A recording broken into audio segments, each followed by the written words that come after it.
evening, America, and those listening around the world. It's time for the Conservative Syndicate with your host, Jon Matthews, self-ordained, politically incorrect, mad prophet of the airways. The Conservative Syndicate is comprised of some of the most knowledgeable activists and pundits today that together seek to tear down the imaginary wall of separation between church and state through education, information, and engagement with those seeking the truth regarding the similarities and differences between the religion of politics and the politics of religion. Well, by getting on Larry King and telling everybody I'm a Christian, and I wasn't raised in a Muslim home. Americans have Muslims in their families or have lived in a Muslim majority country. I know because I am one of them.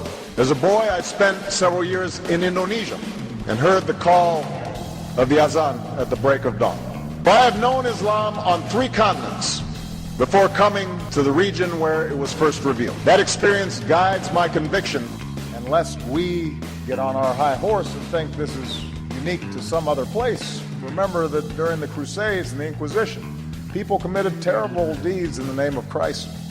At what point does a baby get human rights, in your view? Well, I think that whether you're looking at it from a theological perspective or a scientific perspective, answering that question with specificity, is above my pay grade. I've got 2 daughters, 9 years old and 6 years old. I'm going to teach them, first of all, about values and morals. But if they make a mistake, I don't want them punished with a baby. As long as we've got to fight to make sure women have access to quality, affordable health care, and as long as we've got to fight to protect a woman's right to make her own choices about her own health, I want you to know that you've also got a president who's going to be right there with you, fighting every step of the way. Thank you, Planned Parenthood. God bless you. Hey, all you can do is just tell the truth and trust in the American people that over time they're going to know what the truth is. We are 5 days away from fundamentally transforming the United States of America. And now, your host, Jon Matthews.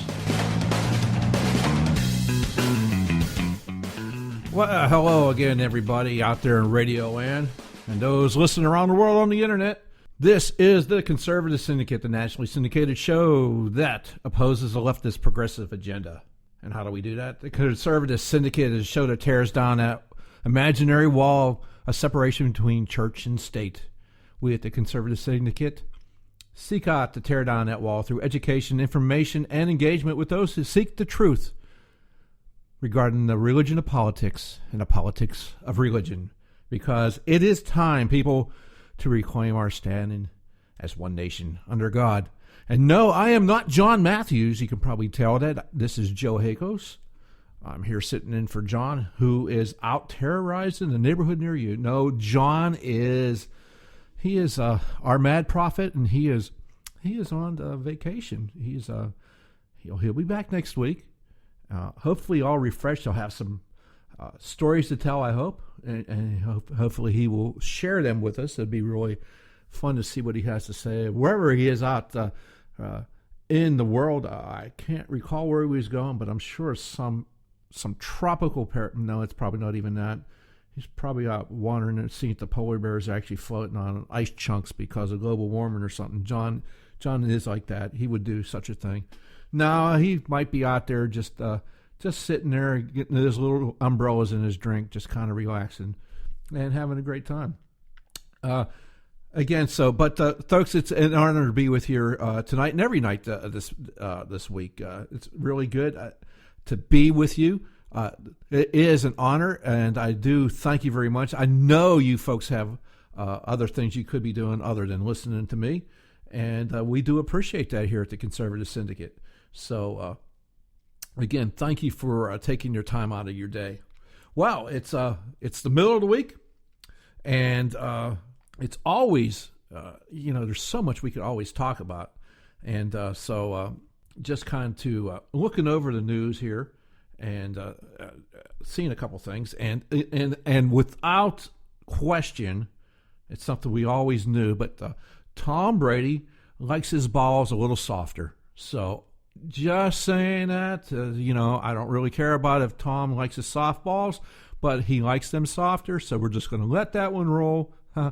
And, as you get older, Tom, he'll understand. So, very good for Tom. Now, the fact is that they're going to go ahead. What are they going to punish him for liking softballs? I don't know. The NFL is kind of crazy, but only him and that locker room attendant knew what was going on. The coaching staff and the ownership, they did not know what Tom was doing to his balls. So, Belichick is safe on that one. Thank goodness for that. Now, a little bit more serious kind of news today. We have our friends in California. Oh, my. Friends in California, you're in a drought. I don't know if you knew that, but Jerry Brown, your governor, has made it a point to let everybody know that you guys are in a drought. So you're going to have to cut back. And and I have some notes here. Let me pull these up here. Give me a sec. Oh, yeah, see. Things we need to know. We should probably know about this this water restriction. Just the short highlights here. Nothing real deep and extensive here. But Jerry Brown Governor Jerry Brown has mandated that you're supposed to reduce urban water usage by 25% to help get through the drought. Yay. Wait, Jerry. I'm sure you're out there praying for rain and stuff, but I don't think you're going to use the water the right way to begin with. But that's a whole nother story, Jerry. We'll let you go on this one. It's going to be all right. 25%. All right. So, but there's always something here. So why is the state doing it? We're going to have to remember, why is California, it's just not a drought now. Is California going to run out of water? That would be an honest question to ask, I would think. If you lived there, if you were in a neighborhood in California and you're being told you must reduce your water consumption, I would think you would go, are we going to run out of water? So, no, it's not going to run out of water. But if you conserve, it's the easiest way to do things. That way they don't have to do anything like, I don't know, build desalination plants or anything like that. Because if I remember right from my geography classes way back in the day, on that western coast of California is this thing called an ocean. I think it's the world's largest ocean, by the way. So the Pacific Ocean, my goodness, it's right there. So you could make that. Of course, that would cost money to do all this. And it would be, I don't know, you would call it forward thinking, I don't know, proper planning. But, it's okay. It's California and it's water. So anyway, will it affect the little guys in California? Well, yeah, but guess what? There's government agencies going to oversee this, right? So it's best to let your yard turn brown. That way your neighbors don't turn you in, so you get a fine. Well, so that's the thing, right? So, but will it be equitable across the board? 25%. Does everybody have to cut at 25%? Or there's only certain few have to cut 25%. Ooh, there's a question. Yeah. Well, each community has a water board. Water board. You see what I did there? And they will mandate between an 8 and 36% reduction in water usage, depending on your previous usage. Yes. Well, no, they're going to estimate because you have a track record. This is one way they have a track record, and they're going to use it. Keep that in mind. You'll see that later on in life that they don't always go by track records. So water frugal communities might not have to save as much as other communities that guzzle the water, So, and, there are places in California where you really don't have a lawn, so you can't stop watering your lawn because you don't have a lawn. There's, San Francisco, probably in L.A. proper, down, where John's at. He probably has a little bit of a yard. It might be 3 foot by 3 foot, which would be 1 square yard for our mathematicians listening. Okay, so, yeah, I digress. Does everybody have to do this? Here's another one. What happens if you don't conserve? Well, Governor Jerry Brown will give the local authorities to issue fines up to $10,000. $10,000 fine for wasting water? Yeah, California. So what are we going to do? Well, probably you're going to see in California, you're going to see a lot of folks not watering their yards, which, to me, I don't particularly water mine either. In fact, I've been on record as saying if I could just asphalt it and paint it green would be fine by me. But, the neighbors probably would get upset with that because it looked like a big giant tennis court. So they're not going to go for that. So, conservation, I can see conserving water. That's a good thing. But, some things, not everybody's going to play. So there's going to be conflict there. And then you're going to have people arguing and neighbors, telling on neighbors and all that craziness. But, it's more of the same, the crazy things that go on in California. But what are you going to do? Here's one. Talk about some crazy news. The IRS refuses to fire its employees that they find cheated on their taxes. I know. Oh, that's crazy talk. Yeah. And here, you think that's crazy? Here's an even crazier thing. Yeah. And sometimes when they found that these guys cheated, they actually either promoted them and or gave them raises. Yeah. The IRS. Don't pay your taxes.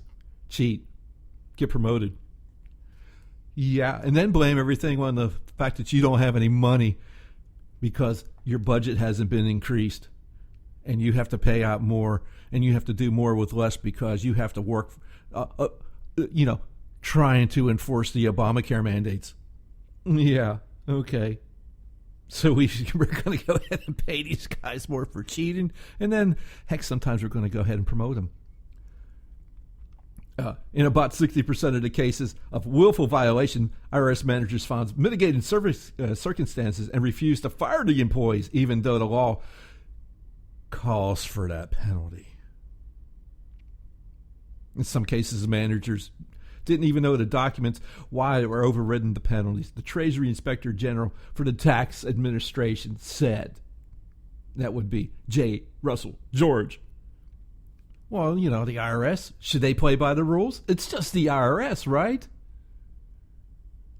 You think the IRS should ensure that all their employees are following the rules, or should they be breaking the rules? Oh, I know. It's just the IRS, and nobody likes them anyway, right? And as Koskinen, the guy running the IRS, has already said, John Koskinen, he's already said, don't expect me to apologize for any of this. None's warranted on his part. So there you go. Thanks, John. It's amazing that this is allowed to happen in this day and age. Oh, and there's a few other stories going on. I'm sure we probably kind of heard a little inkling about. You remember over the weekend there was a terrorist attack or attempted terrorist attack. Ugh, I can say that, right? Easy for me to say. In Garland, Texas. Yeah, there's still a little bit of fallout on that, and I'm going to cover that when we come back from this, because we're coming up on break time. And just for a heads up, hey, Robert Cordoza from Robert Cordoza Live will be here in our second hour. I forgot about that. So, folks, stick around for us. I'll have some more to talk about when we come back from this short break. This is Joe Hakos here on the Conservative Syndicate, and we'll be right back after this next break. You can catch all our show archives at theconservativesyndicate.net. The Conservative Syndicate, real conservative talk from real conservatives. Attention taxpayers, if you've received a notice from the